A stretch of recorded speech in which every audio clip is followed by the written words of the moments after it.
Hello दोस्तों, नमस्कार। SM के चैनल में मैं आप सभी लोगों का दिल से बहुत बहुत स्वागत करता हूं। हिंडनबर्ग की खबर सुन सुनकर काफ़ी लोग यहाँ पे पक ही चुके हैं, ठीक है। बट क्या करें, मार्केट ऐसा ही चलता है भाई। जो फिलहाल की रिसेंटली जो खबर रहेगी, इसी चीज़ के चलते कल के दिन बाजार में भी हम लोग को बड़ा इंपैक्ट होते हुए देखने को मिल सकता है कि नहीं, इसी के ऊपर हर किसी का फोकस रहने वाला है। चलिए, ये थोड़ा सा ही अलग टॉपिक हम लोग को देखने को यहाँ पे मिल रहा है एंड हम कह सकते हैं एक अच्छा टॉपिक है। बिजनेस लेवल की अगर हम लोग बात करें तो सारी चीज़ों को कवर यहाँ पे करेंगे। भारत सरकार की अगर हम लोग बात करें, उनकी ओर से काफ़ी अच्छा स्टेटमेंट हम लोग को देखने को मिल चुका है। और किनकी ओर से? नितिन गडकरी जी। नितिन गडकरी जी ने ये कोई पहली बार ऐसी बात नहीं की, इसके पहले भी उन्होंने इस प्रकार के स्टेटमेंट दिए हैं। बट ये हमें वो चीज़ दर्शाती है कि वो पर्टिकुलर बिजनेस के ऊपर अगर आप ध्यान रख रहे हो, ठीक है, तो डेफिनेटली सरकार का सपोर्ट काफ़ी इंपॉर्टेंट है। बिना सरकार के सपोर्ट के चलते ये सेक्टर आगे नहीं बढ़ सकता। और सबसे इंपॉर्टेंट बात ये है कि ये जो सेक्टर की हम लोग बात करते हैं, ये एक फ्यूचर ओरिएंटेड सेक्टर है, ठीक है। आप सभी लोगों को पता है, फ्यूचर ओरिएंटेड सेक्टर में इमेंस बिजनेस ग्रोथ का अपॉर्चुनिटी रहता है। एंड वहाँ पे जैसे मैंने कहा कि पूरा जो कंट्रोल है वो सरकार के हाथ में। अगर सरकार सपोर्ट करेगा तो ये सेक्टर काफ़ी अच्छा कर सकता है, इससे जुड़े हुए बिजनेसेस काफ़ी अच्छा कर सकते हैं। उनके लिए लिटरली संजीवनी बूटी का काम करेगा अगर सरकार इनको सपोर्ट करता है तो। एंड अगर सरकार हाथ पीछे खींच लेता है तो फिर ये स्टॉक्स तो मतलब गए काम से, ठीक है। तो ये चीज़ें हम लोग को देखने को यहाँ पे मिल रही है। चलिए बात कर लेते हैं कौन सी सेक्टर की। तो बायोफ्यूल, यस, बायोफ्यूल की बात करेंगे। एथेनॉल की अगर हम लोग बात करेंगे, एथेनॉल ब्लेंडिंग की बात करेंगे, ठीक है। तो फ्यूचर ओरिएंटेड सेक्टर है। आप सभी लोगों को पता है ये पेट्रोल डीजल कैसे इस्तेमाल किया जाता है गाड़ियों में, तो वैसे ही एथेनॉल का इस्तेमाल हम लोग को आने वाले समय में फोर व्हीलर टू व्हीलर्स में देखने को यहाँ पे मिलने वाला है। इसकी तो शुरुआत भी यहाँ पे हो चुकी है, बट बड़े पैमाने के ऊपर अगर हम लोग बात करें तो नितिन गडकरी जी का एक स्टेटमेंट देखने को मिला है। तो ये अभी की बात नहीं है, ये तो स्टेटमेंट पुराना है। लेटेस्ट कौन सा है उसके ऊपर भी हम लोग जरूर जाएंगे। तो जल्दबाजी मत करना, कुछ लोगों को काफ़ी जल्दबाजी होती है, ठीक है। इतना जल्दबाजी करके भाई, जहाँ पे पढ़ाई है वहाँ पे जल्दबाजी करके मतलब क्या ग्रोथ होने वाली है, ठीक है। चलो कोई बात नहीं, बट फिर भी जिनको करना है भाई वो करते रहेंगे। तो आप देख सकते हैं इंडियन ऑटो कंपनीज आने वाले समय में ऐसी गाड़ियां बनाने वाली जो कि 100% एथेनॉल के ऊपर यहाँ पे चलने वाली रहेगी। गाड़ी मतलब फोर व्हीलर्स भी as well as two wheelers भी। ये एक पॉइंट उन्होंने सामने रखा है। मतलब क्या है कि एथेनॉल की डिमांड आने वाले समय में, ठीक है, काफ़ी ज़बरदस्त हम लोग को बढ़ती हुई देखने को मिलेगी। ये नितिन गडकरी जी ने अगस्त मंथ में ही बोली हुई खबर है, अभी की नहीं है। मैं वापस इसको दोबारा रिपीट यहाँ पे कर रहा हूँ। बट फिर भी जो उन्होंने इसके पहले जो पॉइंट यहाँ पे सामने रखा था, ठीक है, पार्लियामेंट की भी अगर हम लोग बात करें तो उसको हम लोग कवर कर लेते हैं एंड उसके बाद इंपॉर्टेंट पॉइंट के ऊपर यहाँ पे आ जाते हैं। तो सबसे पहले उन्होंने यहाँ पे बोला था, रिसेंटली ही टोयोटा ने यहाँ पे इसकी शुरुआत यहाँ पे की है, ठीक है। उन्होंने प्लांट भी यहाँ पे लगा दिया है कि फ्लेक्स कार वो बनाएंगे करके, ठीक है। एंड औरंगाबाद की अगर हम लोग यहाँ पे बात करें, महाराष्ट्र की, जिसका नाम आपको पता ही अभी चेंज यहाँ पे हो चुका है, छत्रपति संभाजी नगर करके रखा है, ठीक है। तो वहाँ पे हम लोगों को प्लांट देखने को यहाँ पे मिलने वाला है 20,000 करोड़ के आसपास, ठीक है। कौन? टोयोटा की यहाँ पे बात हम लोग को देखने को यहाँ पे मिली थी। अगर हम लोग गडकरी जी की अगर हम लोग यहाँ पे बात करें तो टाटा सुजुकी की अगर हम लोग यहाँ पे बात करेंगे दोस्तों, तो ये भी इसी से रिलेटेड, एथेनॉल से रिलेटेड, फ्लेक्स इंजन वाली अगर हम लोग गाड़ी की अगर हम लोग यहाँ पे बात करेंगे, 100% से रिलेटेड इस प्रकार की गाड़ियाँ यहाँ पे वो प्रोड्यूस करते हुए देखने को मिलने वाले हैं। एंड टू व्हीलर की भी अगर हम लोग बात करें तो आप यहाँ पे देख सकते हैं बजाज भी है, देन टीवीएस भी है, हीरो भी है, ठीक है। बाइक्स भी हम लोग को आते हुए देखने को मिलने वाले हैं। ओवरऑल यहाँ पे कंक्लूजन क्या निकलता है फर्स्ट इसमें, कि एथेनॉल से रिलेटेड रिक्वायरमेंट अगर आएगी, ठीक है, तो एथेनॉल वाली कंपनीज को काफ़ी अच्छा फायदा मिलेगा। ये अभी तक का डेटा देखने को मिला था। दैन अगर हम लोग बात करें, ये कमाल की खबर हम लोग को देखने को मिल रही है, एविएशन सेक्टर की अगर हम लोग बात करें, हवाई जहाज की अगर हम लोग बात करें दोस्तों, इसमें भी तो जेट फ्यूल इस्तेमाल होता है कि नहीं, तो वहाँ पर भी अगर हम लोग बात करें दोस्तों, तो बायोफ्यूल का इस्तेमाल यहाँ पे होते हुए देखने को मिलने वाला है। इनफैक्ट उसका जो रिक्वायरमेंट है, जो परसेंटेज है, वो और भी हम लोग को बढ़ते हुए देखने को यहाँ पे मिलने वाला है। और यही जबरदस्त खबर हम लोग को नितिन गडकरी जी की ओर से देखने को मिल चुकी है कि aviation industry will use 20% biofuel with in 5 years. तो ये भी एक पॉइंट उन्होंने सामने यहाँ पे रखा हुआ है। मतलब एथेनॉल वाले पहले क्या कर रहे थे, गाड़ी के ऊपर ही फोकस चल रहा था, फ्यूल की बात करें तो टू व्हीलर्स के ऊपर फोकस यहाँ पे चल रहा था। अभी की अगर हम लोग बात करें तो डेफिनेटली एविएशन सेक्टर में भी, हवाई जहाज में भी इसका इस्तेमाल यहाँ पे हो सकता है। शुरुआती दौर में 20% का ही फोकस रखा है अपकमिंग 5 ईयर्स के लिए। धीमे धीमे करके अगर एक्सपेरिमेंट सक्सेसफुल रहा, देन इट माइट बी 25% 30% तक भी सरकार इसको बढ़ा सकती है।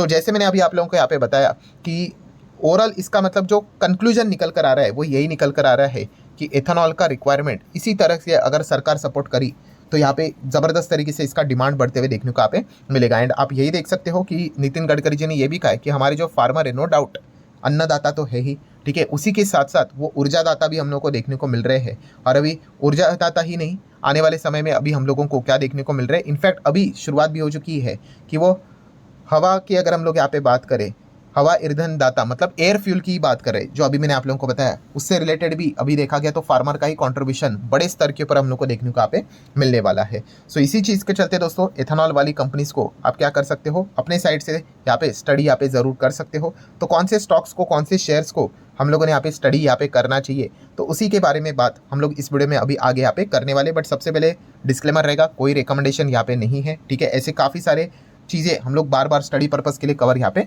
करते रहते हैं। सो सबसे पहले अगर हम लोग बात करेंगे दोस्तों तो ईआईडी पेरी, वैसे देखा गया तो ये मेरे जो भी इसके पहले भी वीडियोस बनाए हैं सेम चीज़ें मैं बार बार रिपीट करते रहता हूँ, ठीक है। तो ईआईडी पेरी की बात करें, इसके पहले भी मैंने आप लोगों को बताया ये इसी सेगमेंट का नंबर 1 प्लेयर है, क्योंकि शुगर सेक्टर को अगर हम लोग स्टडी करने जाए तो ईआईडी पेरी में सबसे बड़ा एडवांटेज कौन सा है, यस मुरुगप्पा ग्रुप से बिलोंग करने वाली कंपनी है, जो फिर काफ़ी बड़ा ग्रुप देखने को मिल जाता है। जैसे कि टाटा बिरला का नाम हम लोग को देखने को मिल जाता है, गोदरेज है, वैसे ही मुरुगप्पा भी ग्रुप भी काफ़ी रेप्यूटेड बड़ा ग्रुप है, जो कि 125 साल पुराना देखने को मिल जाता है। सो इसी चीज़ के चलते आप ईआईडी पेरी को स्टडी कर सकते हो। और शुगर सेगमेंट में देखा गया तो यही नंबर 1 कंपनी फिलहाल तो देखने को मिले, जो कि कोई बहुत बड़ी नंबर 1 नहीं है, एक मिड साइज की कंपनी देखने को मिले, बट फिर भी सो आप देख सकते हो मैक्सिमम चार्ट पैटर्न इनका लेफ्ट टू राइट ऊपर है। बट काफ़ी ये जो पहले वाला जो सिनेरियो है ना भाई, ये तो पूरा शुगर से रिलेटेड आपको बताइए, सरकार कंट्रोल करती रहती है प्राइजेस को, प्लस माइनस होता रहता है। बट जैसे मैंने कहा कि इनका जो भविष्य है एथेनॉल के ऊपर ये फोकस ज़्यादा करेंगे, क्योंकि वहीं पे खजाना छुपा हुआ है। इसी से रिलेटेड मैंने बार बार एक एग्जाम्पल दिया, कौन सा, पावर सेक्टर। पावर सेक्टर के लिए भी खजाना कौन सा है, रिन्यूएबल एनर्जी। जो रिन्यूएबल एनर्जी में काम कर रहा है वो धमाकेदार पैसा छाप रहा है, और जो रिन्यूएबल एनर्जी में काम नहीं कर रहा है भाई वो वहीं पे रहेगा, क्योंकि पावर जनरेशन, डिस्ट्रीब्यूशन, ट्रांसमिशन के ऊपर सरकार के इतने रेस्ट्रिक्शन है कि आप बड़ा मुनाफा कमा ही नहीं पाओगे। तो बड़ा मुनाफा कमाना है रिन्यूएबल एनर्जी में चले जाओ, इनके लिए भी सेम वैसा ही है। नॉर्मल शुगर का बिजनेस करोगे तो कोई बड़ा मुनाफा नहीं कमा पाओगे, इतने सालों से आप एक ही जगह पे अटके हुए हैं, कोई बहुत बड़ा वेल्थ तो आपने क्रिएट यहाँ पे नहीं किया है। बड़ा वेल्थ क्रिएट करना है तो एथेनॉल ही उनके लिए सबसे बड़ा दरवाजा साबित यहाँ पे हो सकता है। बट यस, सरकार के ऊपर फोकस रखना पड़ेगा कि भाई सरकार क्या करता है करके। अगर सरकार ने बीच में एक बहुत बड़ा झटका दिया था, उनको कहा था एथेनॉल से रिलेटेड जो चीज़ें हैं वो कम यूज़ होगी और नॉर्मल शुगर प्रोडक्शन से रिलेटेड वो सिरप का इस्तेमाल किया जाएगा, एथेनॉल वाले स्टॉक धड़ाम करके हम लोग को गिरते हुए देखने को मिले थे। इलेक्शन के पहली वाली बात है, अभी इलेक्शन खत्म हो चुका है, हम एक्सपेक्ट करेंगे धीमे धीमे करके एथेनॉल प्रोडक्शन से रिलेटेड काम करने वाली जो चीज़ें हैं उसमें सरकार का अच्छा खासा न्यूज़ यहाँ पे लगातार आता रहेगा, ये एक्सपेक्टेशन है। 13 से 14 हज़ार करोड़ का मार्केट कैप है इस कंपनी की बात करें तो। और शुगर इंडस्ट्री में ये कंपनी काम करती है, जो शुगर इंडस्ट्री आपको बताइए एथेनॉल से रिलेटेड कितना बड़ा योगदान देता है। तो अपने इस सेगमेंट में नंबर 1 है, बट जैसे मैंने कहा कि कोई सुपर डुपर नंबर 1 नहीं है। सेकंड नंबर भी आप देख सकते हैं 9,000 8,000 करोड़ की ही कंपनी देखने को यहाँ पे मिल रहे हैं, जो कि कभी भी ईआईडी पेरी को बीट कर सकते हैं। शेयर होल्डिंग पैटर्न चेक करेंगे तो 42% प्रमोटर है, 10-10.25% एफआईएस, 12-12.5% डीआईएस। पब्लिक की बात करें तो 35% well balance share holding pattern देखने को मिल रहा है। देन दोस्तों अगर आपको और ज़्यादा रिस्क यहाँ पे लेनी है शुगर सेगमेंट में तो बन्नारी अमन जैसी शुगर कंपनीज को आप स्टडी कर सकते हैं। काफ़ी हेवी वॉलेटाइल रहते हैं ये स्टॉक, ठीक है। ऐसे धीमे धीमे करके नीचे टॉप बनाया, फिर उसके बाद धीमे धीमे धीमे करके नीचे गया, फिर वापस टॉप बनाया। तो एकदम ही एक्सट्रीमली रिस्की टाइप की कंपनी है, ठीक है। इनका भी हम लोगों को जो काम है डिस्टिलरी यूनिट्स हम लोग को देखने को मिल जाते हैं, एथेनॉल से रिलेटेड काम देखने को मिल जाते हैं। लगभग 4,000 करोड़ की छोटी कंपनी है, ये पॉइंट आपको पता है यहाँ पे होना चाहिए। पहले पार्ट ऑफ 5 में आया करती थी, अभी टॉप 5 में तो नहीं है। आप देख सकते हैं अभी 6th नंबर पे, बीच में 7th नंबर पे चली गई थी, बट चलिए कोई बात नहीं, थोड़ी सी रिकवरी हो चुकी है, ठीक है। यहाँ पे आप लोगों को कोई इंस्टीट्यूशंस देखने को नहीं मिलेंगे, यहाँ पे सिर्फ प्रमोटर है एंड बाकी पब्लिक है। सो यहाँ पे रिस्क काफ़ी हाई रहेगा। अगर कल प्रमोटर को माल बेचकर भागना है, ठीक है, तो कोई इंस्टीट्यूशंस तो यहाँ पे खरीदने के लिए आएगा नहीं। जिस प्रकार से इंस्टीट्यूशंस नजर आ रहे हैं 0-0 करके, तो पब्लिक कोई माल चेप सकते हैं। तो अलर्टनेस काफ़ी इंपॉर्टेंट है, ये पॉइंट आपको पता होना चाहिए। देन उसके बाद अगर आपको और हेवी रिस्क अगर लेनी है, मतलब पेनी स्टॉक से रिलेटेड स्टडी करनी है शुगर सेगमेंट में, तो आप बजाज ग्रुप की कंपनी को स्टडी यहाँ पे कर सकते हो, जिसका नाम है बजाज हिंदुस्तान शुगर। इसके पहले भी इसको हम लोगों ने कवर किया था। लॉजिक में हमेशा आप लोगों के सामने रखता हूँ, कोई रिकमेंडेशन नहीं रहता है, ठीक है। आप देख सकते हो यहाँ पे पिछले 5 साल में कैसे निचले स्तर से ये भागते हुए देखने को मिल गया। आप रिन्यूएबल एनर्जी में भी देख सकते हो, जो पेनी स्टॉक्स थे एकदम रॉकेट बनते हुए देखने को मिल गए। तो उसी लॉजिक के चलते बजाज हिंदुस्तान को भी हम लोगों ने कवर किया था। इनकी भी हालत काफ़ी यहाँ पे खराबी थी, वैसे अभी भी अगर आप देखोगे खराबी है। एल्कोहल एथेनॉल से रिलेटेड ये काम करता है, 5,000 करोड़ का मार्केट कैप है। ROE आप देख सकते हो माइनस में अभी थोड़ा थोड़ा करके पॉइंट में देखने को मिल रहा है, क्योंकि इसी सेगमेंट के चलते इनकी शायद से रिकवरी हो सकती है। क्योंकि अगर आप इनका PNL देखोगे सिर्फ आपको माइनस ही देखने को मिलेंगे, कई सालों से लॉस लॉस लॉस लॉस और कुछ भी नहीं। अभी जाके पिक्चर थोड़ी यहाँ पे बदल सकती है, क्योंकि लॉस 291 करोड़ से कम, 268 से कम, 135 से कम, 87 तक आ चुका है। तो शायद से धीरे धीरे कम कम करते करते क्या पता प्रॉफिट में भी आ जाए करके पूरे साल की बात यहाँ पे कर रहा हूँ। सो यहाँ पे भी देखेंगे प्रमोटर 24 ही है, इंस्टीट्यूशन ज़्यादा है नहीं, बाकी पब्लिक ही हम लोग को इसमें ज़्यादा देखने को यहाँ पे मिल रही है। एंड आखिरी कोई स्टॉक है तो प्राज इंडस्ट्री, यहाँ पे आप जरूर इस कंपनी को स्टडी यहाँ पे कर सकते हैं, जो कि इथेनॉल प्लांट से रिलेटेड यहाँ पे काम करता है। ठीक है, पिछले 5 साल में भी कंपनी ने काफ़ी अच्छे रिटर्न दिए, बट एकदम बीच में ही भागता है, फिर उसके बाद बिल्कुल कई समय तक चलेगा ही नहीं। तो जो कमज़ोर निवेशक होते हैं, जो तेजी बीजी देखकर फोमो के चलते बाय कर लेते हैं, उनको वो बाहर निकालता रहता है एंड फिर बाद में धीमे धीमे करके ऊपर ऊपर जाते जाते पैसे यहाँ पे पेशेंस वाले इन्वेस्टर को कमा कर यहाँ पे देता है। विदेश में भी इनके अच्छे खासे हम लोगों को प्लांट्स देखने को यहाँ पे, मतलब इथेनॉल से रिलेटेड बिजनेस देखने को यहाँ पे मिल जाते हैं। 12,000 करोड़ के आसपास का मार्केट कैप फिलहाल तो इनका देखने को यहाँ पे मिल रहा है। एंड शेयर होल्डिंग पैटर्न भी वेल बैलेंस नजर यहाँ पे आ रहा है। प्रमोटर 32, इनका भी ऑलमोस्ट 32-35% इंस्टीट्यूशंस के पास है और 31-32% पब्लिक के पास है।